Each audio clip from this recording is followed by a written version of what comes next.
అజ్ఞాతంలోకి వెళ్లారు రైల్వే కోడూరు బాధితురాలు వీణ. ఇప్పుడు ఆమె ఆచూకీ ఎక్కడో తెలియటం లేదు. మరొకవైపు కుటుంబ సభ్యులు స్నేహితులు సతమతమవుతున్నారు. జనసేన ఎమ్మెల్యే అరవ శ్రీధర్ పై వీణ ఆరోపణలు చేసిన విషయం తెలిసిందే. తనను లైంగిక వేధింపులకు గురి చేశాడంటూ వీణ ఆరోపణలు చేసింది. ఇక వీణ ఇప్పుడు ఢిల్లీకి వెళ్లినట్లుగా మీడియాలో ప్రచారం కొనసాగుతుంది. జాతీయ మానవ హక్కుల కమిషన్ ను ఆశ్రయించినట్లుగా పుకార్లు మొదలయ్యాయి. మరొక వైపేమో కుటుంబ సభ్యులు స్నేహితులు వీణ ఆచూకీ తెలియటం లేదంటూ సతమతమవుతూ ఉంటే వీణ మానవ హక్కుల కమిషన్ ను ఆశ్రయించింది అనే వార్తలు వస్తూ ఉన్నాయి. తాను ఢిల్లీకి వెళ్ళినట్లుగా తెలుస్తూ ఉంది. ఇక ఇదే అంశానికి సంబంధించిన డీటెయిల్స్ మా ప్రతినిధి కిరణ్ అడిగి తెలుసుకుందాం. కిరణ్, జనసేన ఎమ్మెల్యే అరవ శ్రీధర్ మీద ఆరోపణలు చేసినటువంటి వీణ ఆచూకీ తెలియటం లేదంటూ తెలుస్తోంది. అసలు పూర్తి డీటెయిల్స్ ఏంటి? రేణు, జనసేన కోడూరు ఎమ్మెల్యే అరవ శ్రీధర్ పై ఆరోపణలు చేసిన వీణ అజ్ఞాతంలో ఉందంటూ ప్రచారం నడుస్తుంది. అయితే తాజాగా అందిన సమాచారం మేరకు మానవ హక్కులకు ఎన్హెచ్ఆర్సీకి ఫిర్యాదు చేయడానికి ఢిల్లీకి వెళ్ళినట్టు సమాచారం అనిపిస్తుంది. ఏదైతే తన వద్ద ఉన్న దాదాపు 500 వీడియోలు, తర్వాత ఏదైతే అరవ శ్రీధర్ తనను బెదిరించిన విధానం, మొత్తం అన్ని అంశాలపైన కూలంకుషంగా ఎన్హెచ్ఆర్సీకి ఫిర్యాదు చేయడానికి ఆమె లాయర్ తో కలిసి వెళ్ళిందంటూ ఒక ప్రచారం నడుస్తుంది. ఇప్పటికే ఆంధ్రప్రదేశ్ లో మహిళా కమిషన్ కూడా స్పందించి రాయపాటి శైలజ నేరుగా ఏదైతే వీణాకు ఫోన్ చేసి జరిగిన అంశాలపై సమాచారం సేకరించింది. సుమోటోగా కేసు స్వీకరించి విచారణకు కూడా రాబోయే రోజుల్లో అయితే అరవ శ్రీధర్ విచారణకు హాజరుకమ్మని కూడా నోటీస్ పంపించే అవకాశం ఉన్నాయి. ఈ మొత్తం వ్యవహారం పైన ఆమె ఢిల్లీకి వెళ్లి ఎన్హెచ్ఆర్సీని కలిసి తన దగ్గర ఉన్న ఆధారాలు సమర్పించినట్టు ఇప్పటికే ఒక ప్రచారం అయితే నడుస్తుంది. మీడియా సమావేశంలో మాట్లాడడం, తర్వాత అజ్ఞాతంలోకి వెళ్తుంది. ఫోన్ స్విచ్ ఆఫ్ లో ఉన్నాయంటూ అటు కుటుంబ సభ్యులు ఆ సన్నిహితులు కూడా ఆవేదన వ్యక్తం చేస్తున్నారు. అరవ శ్రీధర్ నుంచి ఆమెకు ప్రాణహాని అంటూ ఎన్హెచ్ఆర్సీకి ఫిర్యాదు అందినట్టు తాజాగా మనకు సమాచారం వచ్చింది. దీనిపైన అరవ శ్రీధర్ ఇప్పటికైతే స్పందించలేదు. ఆయన నేరుగా ఏదైతే మీడియాతో మాట్లాడారో తనకు సంబంధం లేదని మాట్లాడిన అంశం మాత్రమే ఉంది. ఇప్పటికే జనసేనకు సంబంధించిన అధిష్టానం కూడా ఈ ఫిర్యాదు పైన సత్వరం స్పందించింది. ఆయన్ను విచారణకు హాజరుగమ్మని జనసేన అధిష్టానం నోటీసు జారీ చేసింది. ఇప్పటి వరకు అరవ శ్రీధర్ విచారణ కమిటీ ముందుకు హాజరు కాలేదు. కుటుంబ సభ్యులకు కూడా అందుబాటులో లేరంటూ సమాచారం వినిపిస్తుంది. మరోపక్క ఏదైతే ఈ వ్యవహారానికి సంబంధించి అటు జాతీయ మానవ హక్కుల సంఘం, ఇటు రాష్ట్రంలో మహిళా సంఘం, మరోపక్క వీణా పైన కూడా నాన్ బెయిలబుల్ కేసు నమోదైందంటూ ఒక ప్రచారం నడుస్తుంది. దానిపైన ఇప్పటి వరకు పోలీసులు ఎలాంటి క్లారిటీ ఇవ్వలేదు. ఈ మొత్తం వ్యవహారం చిలికి చివరికి ఢిల్లీకి జరిగింది. ఈ వ్యవహారం ఎలా మలుపు తిరుగుతుందంటూ అంటూ మరోవైపు ప్రచారం నడుస్తుంది. తాజాగా జనసేన అధిష్టానం మరొక కీలక నిర్ణయం తీసుకుంది. ఒక కమిటీని నియమించి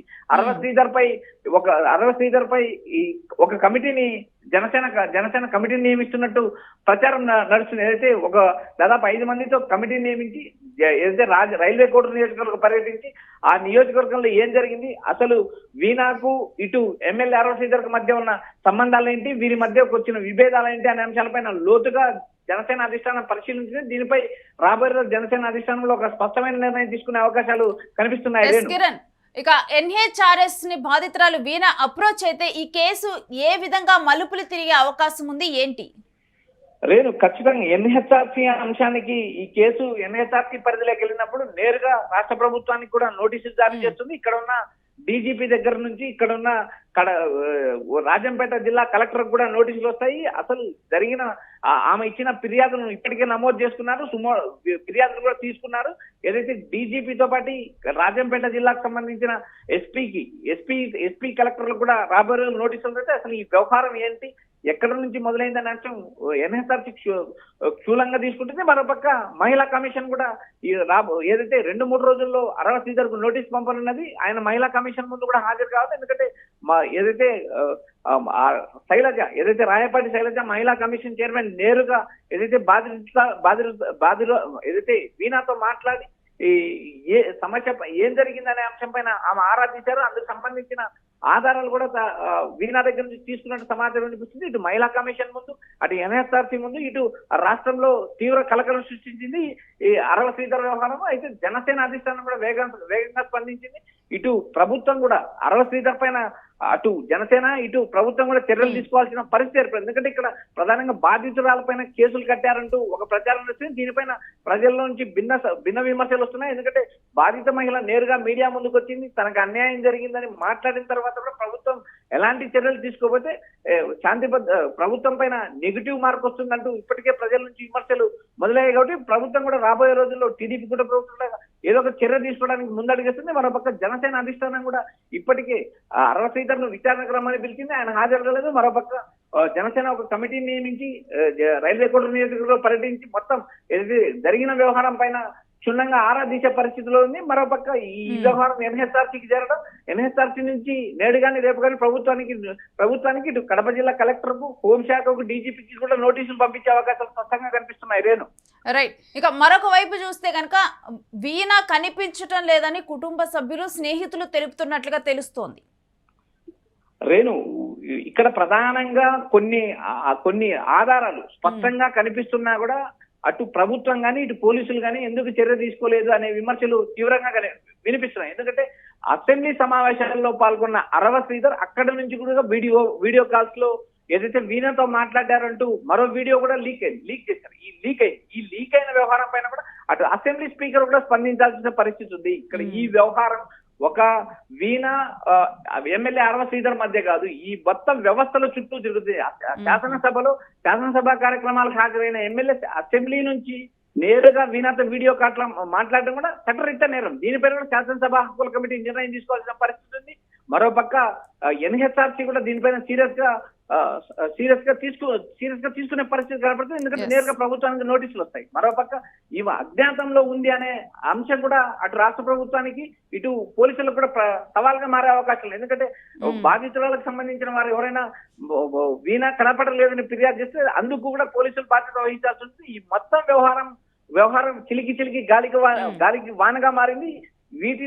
దీన్ని ఎలా ముందుకెళ్లాలంటూ జనసేన అధిష్టానం మల్లగులాలు పడుతుంది. మరోపక్క అరవ శ్రీధర్ కూడా అజ్ఞాతంలో ఉండడం, అతను ఫోన్ అందుబాటులోకి రావడం, జనసేన అధిష్టానం కూడా ఏదైతే విచారణ హాజరుగా ఇచ్చిన ఆయన హాజరు కాలేదు. పలు వీడియోలు, రోజుకో వీడియో బయటకిస్తుంది. మొత్తం తన దగ్గర 500 వీడియోలు ఉన్నాయి. మొత్తం అరవ శ్రీధర్ వ్యవహారాన్ని బయట పెడతానంటూ వీణ మరోపక్క ఆరోపణలు చేసింది.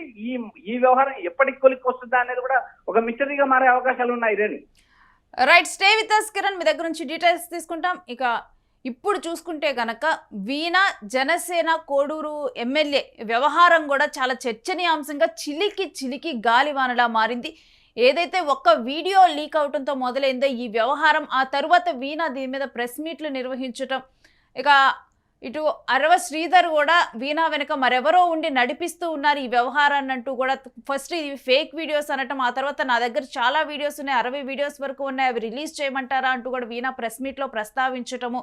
ఇక ఈ అన్ని వ్యవహారాలతో కూడా మరలా ఆ తర్వాత కూడా ఇంత వ్యవహారం జరుగుతూ ఉంటే మరలా కూడా అరవ శ్రీధర్ వీణాకి వీడియో కాల్ చేసి మాట్లాడటం, మరలా ఆ వీడియోని తాను సోషల్ మీడియాలో పోస్ట్ చేయటం, ఇవన్నీ వ్యవహారాలు కూడా మొత్తం కూడా అంటే జనసేన పార్టీకి కూడా తలనొప్పిగా మారాయని చూడాలి.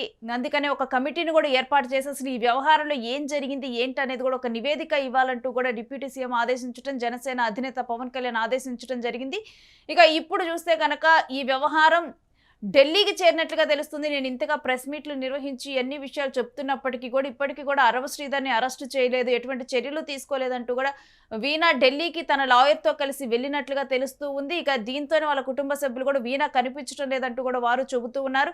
ఇక ఆ తర్వాత జాతీయ మానవ హక్కుల కమిషన్ అసలు ఏం జరిగింది ఏంటని నివేదిక కోరనుంది. దీని మీద చర్యలు తీసుకున్నట్లుగా కూడా ఎటువంటి చర్యలు తీసుకున్నారు ఏంటి అంటూ కూడా ఇక్కడ ఉన్నటువంటి పోలీసులకు నోటీసులు పంపించే అవకాశం కనిపిస్తుంది. చూడాలి ఈ వ్యవహారం మొత్తం కూడా చిన్నగా మొదలైనటువంటి వ్యవహారం, కొన్ని ఆరోపణలతో మొదలైనటువంటి వ్యవహారం ఇప్పుడు పూర్తిగా కూడా తీవ్ర స్థాయిలో కూడా చర్యలు తీసుకునేంత వరకు, మొత్తం కూడా అసలు ఏం జరిగింది ఏంటి సస్పెండ్ అయ్యేంత వరకు ఈ వ్యవహారం మారేలా ఉంది అంటూ కూడా దీని మీద చర్చలు జరుగుతున్నాయి.